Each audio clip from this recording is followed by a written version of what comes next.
मेरे प्यारे दोस्तों, आज की कहानी का शीर्षक है देवर पुत्र समान होता है। ऋषि कुमार कण्व और प्रगाथ दोनों सगे भाई थे। कण्व बड़े थे और प्रगाथ छोटे। दोनों की शिक्षा दीक्षा गुरुकुल में हुई और दोनों वहां से साथ ही वापस घर आए।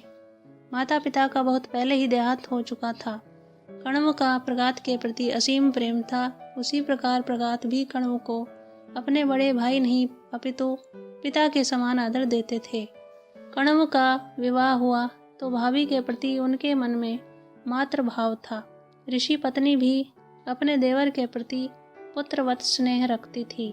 परस्पर के इस सौहार्द तथा सौजन्यता से आश्रम का वातावरण बड़ा निर्मल और पवित्र हो गया था। वहाँ सात्विकता का साम्राज्य छाया रहता था। एक दिन की बात है कि बड़े भाई कण्व वन में समिधा लेने के लिए गए तो उनको वन प्रांत के अंतराल में जाना पड़ गया था, इसलिए आने में विलंब हो गया। उनकी पत्नी यज्ञ वेदी के समीप बैठकर कुछ चिंतन कर रही थी। प्रगाथ पास में ही बैठकर सामगान कर रहे थे।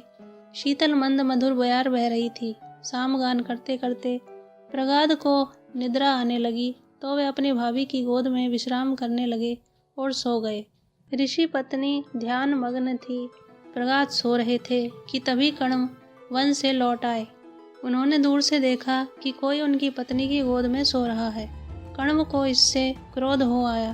कण्व के समिधा रखने की ध्वनि से उनकी पत्नी का ध्यान भंग हुआ।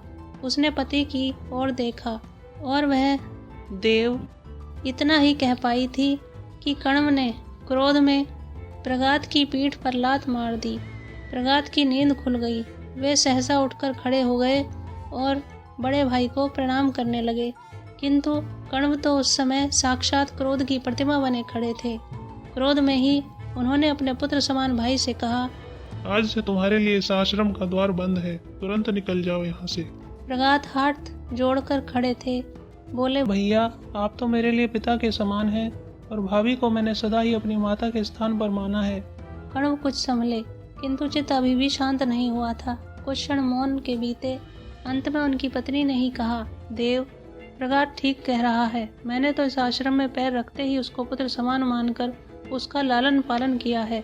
भाभियां अपने देवर को सदा अपने पुत्र के समान ही मानती हैं। इस देश की यही परंपरा है देव।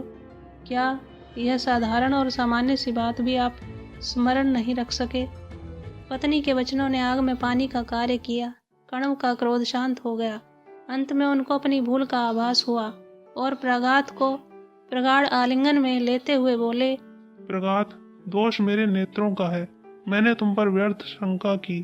प्रगाथ भाई के चरणों में झुक गया। कण्व ने भावावेश में कहा, आज से प्रगाथ हमारा भाई नहीं, पुत्र है। इसके उपरांत आश्रम का वातावरण फिर उसी प्रकार निर्मलता से परिव्याप्त हो गया। तीनों ने मिलकर यज्ञ किया।